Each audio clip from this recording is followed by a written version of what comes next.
नमस्कार मित्रांनो, स्वागत आहे तुमचं आमचा यूट्यूब चॅनलवर, जिथे आज आपण बोलणार आहोत मराठी सिनेसृष्टीच्या एका चमकत्या ताऱ्याबद्दल, ज्यांनी आपल्या अभिनयाने, धैर्याने आणि मेहनतीने लाखो मनं जिंकली.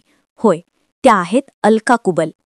माहेरची साडीची लक्ष्मी, वाहिनीची मायाची माधवी किंवा माझी आई काळूबाईची प्रेमळ आई, अलका कुबल यांनी प्रत्येक भूमिकेतून मराठी प्रेक्षकांच्या हृदयात स्थान मिळवलं.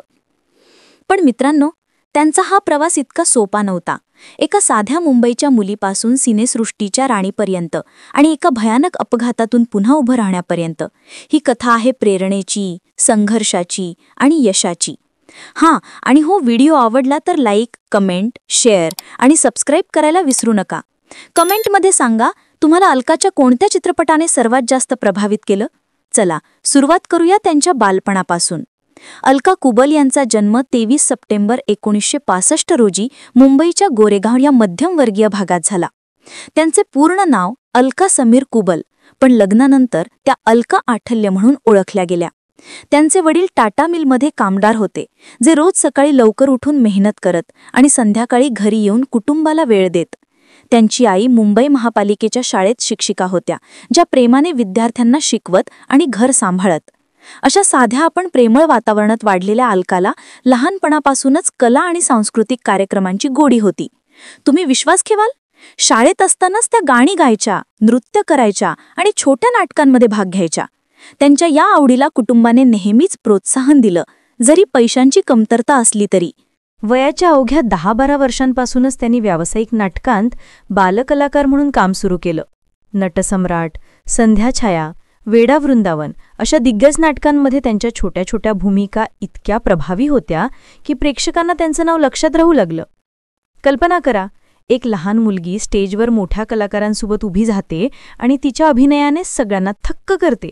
किती मोठा धाडस हवंय नाही का?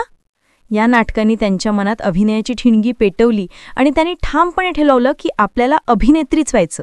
आता तुम्ही सांगा, तुम्ही लहानपणी कोणत्या क्षेत्रात स्वप्न पाहायचात? कॉमेंटमध्ये नक्की शेअर करा. आता येतो त्यांचा चित्रपटसृष्टीतील प्रवेश. इयत्ता 10वीत असताना, म्हणजे वयाच्या 16व्या वर्षी, अलकाला एक मोठी संधी मिळाली. हिंदी चित्रपट चक्रमध्ये छोटीशी भूमिका. हा 1981चा चित्रपट होता, ज्यात नसीरुद्दीन शाह आणि स्मिता पाटील यांच्यासारख्या दिग्गज कलाकारांसोबत काम करण्याची संधी मिळाली. ही त्यांच्यासाठी खूप मोठी गोष्ट होती, कारण बॉलिवूडसारख्या व्यावसायिक दुनियेची ओळख झाली. पण मित्रांनो, अलकाचं खरं प्रेम होतं मराठी सिनेमाशी. त्यांनी 1979मध्येच सोबती या मराठी चित्रपटात एक छोटी भूमिका केली होती. पण त्यांचा खरा लीड डेब्यू झाला 1984च्या स्त्रीधन या चित्रपटात. या चित्रपटात त्यांनी एका अशा मुलीची भूमिका साकारली जी आपल्या कुटुंबासाठी लढते आणि त्यांच्या नैसर्गिक अभिनयाने सगळ्यांचं मन जिंकलं. याच चित्रपटासाठी त्यांना महाराष्ट्र राज्य चित्रपट पुरस्काराने सर्वोत्कृष्ट अभिनेत्रीचा किताब मिळाला. हा पुरस्कार त्यांच्या करिअरचा पहिला मोठा टर्निंग पॉइंट ठरला. त्याच वर्षी वाहिनीची माया हा चित्रपट आला, ज्याने बॉक्स ऑफिसवर धमाल केली. या चित्रपटात अलकाची केमिस्ट्री आणि भावनिक अभिनय प्रेक्षकांना इतका आवडला की थिएटर्स हाऊसफुल होऊ लागले. 1985मध्ये वाहिनीची माया या चित्रपटात त्यांनी माधवी ही भूमिका साकारली, जी सासू-सुनेच्या नात्यावर आधारित होती. या चित्रपटात त्यांनी सासरच्या कठीण परिस्थितीतही प्रेम आणि आपुलकी जपणाऱ्या सुनेची भूमिका इतक्या सुंदरपणे साकारली की प्रेक्षक स्वतःला त्या कथेत पाहू लागले. तुम्ही वाहिनीची माया पाहिलाय का? जर पाहिलं असेल तर कॉमेंटमध्ये सांगा तुम्हाला कोणतं दृश्य सर्वात आवडलं. 1986मध्ये तुझ्या वाचून कर्मेना या चित्रपटात अनुराधा सूर्यवंशी ही मजबूत स्त्रीची भूमिका साकारत त्यांनी दुसरा महाराष्ट्र राज्य पुरस्कार जिंकला. हा चित्रपट प्रेम आणि विभक्ततेवर आधारित होता आणि अलकाच्या डोळ्यांमधील भावना, त्या दृश्यांमधील ताकद याने प्रेक्षकांना अक्षरशः रडवलं. या चित्रपटाच्या सेटवरील एक गमतीदार किस्सा सांगतो. एका भावनिक दृश्यात अलकाने इतक्या ताकदीने अभिनय केला की दिग्दर्शक आणि सेटवरील सगळे थक्क झाले आणि शॉट ओके झाल्यावर टाळ्यांचा कडकडाट झाला. असा अभिनय करणं सोपं नाही हो ना? 1980चं दशक अलकासाठी यशाचा रोलर कोस्टर होता. 1987च्या पोरीची धमाल बापाची कमालमध्ये नीलू ही विनोदी भूमिका साकारत त्यांनी प्रेक्षकांना खळखळून हसवलं. या चित्रपटात दादा कोंडके आणि अशोक सराफ यांच्यासोबत त्यांची जोडी इतकी हिट झाली की प्रेक्षक पुन्हा पुन्हा थिएटरकडे धावले. एकदा दादा कोंडके यांनी सेटवर मजा केली होती. अलकाला म्हणाले, तुझ्या विनोदाने तर मीच हसतोय, आता प्रेक्षक काय करतील. 1988च्या नशीबवानमध्ये त्यांनी अलका नावाची रोमॅन्टिक भूमिका साकारली, जी प्रेमात पडलेल्या मुलीची गोड कथा सांगत होती. आणि मग आलं 1989. अलकाचं स्वप्नवत वर्ष.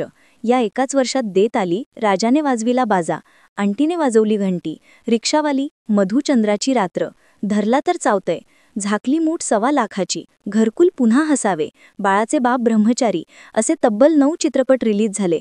प्रत्येक चित्रपटात वेगळ्या भूमिका, कधी विनोदी, कधी गंभीर, कधी सामाजिक संदेश देणाऱ्या. दादा कोंडके, लक्ष्मीकांत बेर्डे, सचिन पिळगावकर, अशोक सराफ यांच्यासोबत काम करताना अलकाने मराठी सिनेमाला एक नवा रंग दिला. देत आलीमधील त्यांचं विनोदी टायमिंग इतकं परफेक्ट होतं की आजही लोक त्या डायलॉग्सची नक्कल करतात. तुम्हाला यापैकी कोणता चित्रपट सर्वात आवडला? कमेंटमध्ये नक्की सांगा. 1990च्या दशकात अलकाचं यश शिखरावर गेलं. 1990मध्ये शुभ बोलणाऱ्या या चित्रपटात लक्ष्मी ही सामाजिक मुद्द्यांवर बोलणारी भूमिका साकारली. धुमाकूळ आणि लपवा छप्पी सारख्या चित्रपटांनीही बॉक्स ऑफिसवर धमाल केली. पण 1991 हे वर्ष अलकासाठी अविस्मरणीय ठरलं. माहेरची साडी चित्रपट. या चित्रपटात लक्ष्मी ही सासर आणि माहेरच्या नात्यात अडकलेली स्त्री साकारत त्यांनी प्रेक्षकांना रडवलं आणि हसवलं. हा चित्रपट इतका हिट झाला की महाराष्ट्रातील प्रत्येक घरात माहेरची साडीची चर्चा झाली. या चित्रपटाच्या सेटवरील एक किस्सा. एका भावनिक दृश्यात अलकाने इतक्या ताकदीने अभिनय केला की सेटवरील सगळे क्रू मेंबर्स रडू लागले. हा चित्रपट आजही मराठी सिनेमाचा मैलाचा दगड मानला जातो. त्याच वर्षी येडा की खुला, बंडलबाज, आंधळा साक्षीदार, काळ रात्री 12 वाजता, फटफट जीत, डॉक्टर, जसा बाप तशी पोरी असे अनेक चित्रपट आले. हिंदीतही त्यांनी नया जहेरमध्ये पदार्पण केलं. 1992मध्ये अनुराधा या चित्रपटात दुहेरी भूमिका साकारत त्यांनी नवे प्रयोग केले. कमाल माझ्या बायकोची 1997, नवसाचं पोर 1998, देवकी 2001 यांसारख्या चित्रपटांनी त्यांची कीर्ती वाढवली. या काळात त्यांनी 100हून अधिक चित्रपट केले आणि त्या मराठी सिनेमाच्या निर्विवाद क्वीन बनल्या. पण मित्रांनो, यशाच्या शिखरावर असतानाच त्यांच्या आयुष्यात एक मोठा धक्का बसला. 2000च्या दशकात देवकी चित्रपटाच्या शूटिंग दरम्यान सातारा येथे त्यांच्या कारला भीषण अपघात झाला. कार पूर्णपणे चक्काचूर झाली आणि अलकाला गंभीर जखमा झाल्या, विशेषतः मणक्याला. डॉक्टरांनी सांगितलं की त्या कदाचित पुन्हा चालू शकणार नाहीत. 1 वर्षानंतर त्यांना स्पायनल सर्जरी करावी लागली आणि 6 महिने त्या अंथरुणावरच होत्या. त्यांचं वजन 110 किलोपर्यंत गेलं आणि इंडस्ट्रीत अफवा पसरल्या की अलकाचं करिअर संपलं, त्या कायमच्या व्हीलचेअरवर राहतील. हा काळ त्यांच्यासाठी शारीरिक आणि मानसिकदृष्ट्या खूप कठीण होता. पण मित्रांनो, याच काळात त्यांचं धैर्य आणि कुटुंबाचा आधार त्यांना आधारला. त्यांचे पती समीर आठैले, जे एक यशस्वी छायाचित्रकार आहेत, त्यांनी प्रत्येक पावलावर साथ दिली. अलकाने एका मुलाखतीत सांगितलं, तो अपघात माझ्यासाठी जीवनाचा नवा धडा होता. मी ठरवलं की मला पुन्हा उभं राहायचे आणि त्यांनी ते करून दाखवलं. अपघातानंतर त्यांनी पुन्हा काम सुरू केलं. 2001च्या शिर्डी साईबाबा, ओवळीणी 2002, नातीगोटी 2006 यांसारख्या चित्रपटांमधून त्यांनी कमबॅक केलं. टीव्हीवरही त्या सक्रिय झाल्या. अमृतवेल, युगंधरा, बंदिनी, येरे येरे पैसा, आकाशछेप, माझी आई काळूबाई यांसारख्या मालिकांमध्ये त्यांनी प्रमुख भूमिका साकारल्या. माझी आई काळूबाई या मालिकेतील त्यांची आईची भूमिका इतकी हृदयस्पर्शी होती की प्रेक्षक त्या पात्राशी भावनिक नातं जोडू लागले. या मालिकेच्या सेटवरील एक गमतीदार किस्सा. एकदा शूटिंग दरम्यान अलकाने इतक्या ताकदीने डायलॉग बोलला की सेटवरील लाईट्स बंद पडल्या आणि सगळे हसत हसत म्हणाले, अलकाताई, तुमच्या अभिनयाने तर करंटच गेला. अशा छोट्या छोट्या गोष्टींनी त्यांचं व्यक्तिमत्व अधिकच रंगतदार बनतं. 1992मध्ये अलकाने समीर आठलिये यांच्याशी लग्न केलं आणि दोघांनी मिळून शुभलक्ष्मी हे प्रोडक्शन हाऊस उभारलं. या बॅनरखाली त्यांनी सुवासिनीची सत्वपरीक्षा 2010, अग्निपरीक्षा 2010, आम्ही का तिसरे 2012 यांसारखे चित्रपट बनवले. आम्ही का तिसरे हा चित्रपट विशेष होता कारण तो ट्रान्सजेंडर समाजाच्या जीवनावर आधारित होता आणि अलकाने यातून सामाजिक जागृतीचा संदेश दिला. 2013च्या सूर राहू दे या चित्रपटात त्यांनी एड्सग्रस्त मुलीला मदत करणाऱ्या डॉक्टरची भूमिका साकारली आणि या चित्रपटाद्वारे त्यांनी एड्स जागृती मोहिमेतही योगदान दिलं. या चित्रपटाच्या शूटिंग दरम्यान त्यांनी खऱ्या एड्सग्रस्त मुलांशी भेटी घेतल्या आणि त्यांच्यासाठी सामाजिक काम केलं.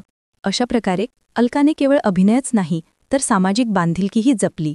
त्यांना 2 वेळा महाराष्ट्र राज्य चित्रपट पुरस्कार, 3 वेळा फिल्मफेअर मराठी नामांकने, 2013चा राज्य सांस्कृतिक पुरस्कार आणि 2016चा व्ही शांताराम पुरस्कार मिळाला.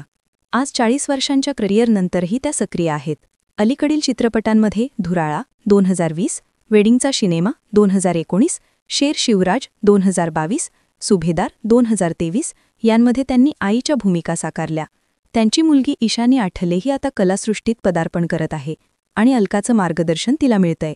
मित्रांनो, अलका कुबल यांचा हा प्रवास म्हणजे एक प्रेरणादायी गाथा आहे.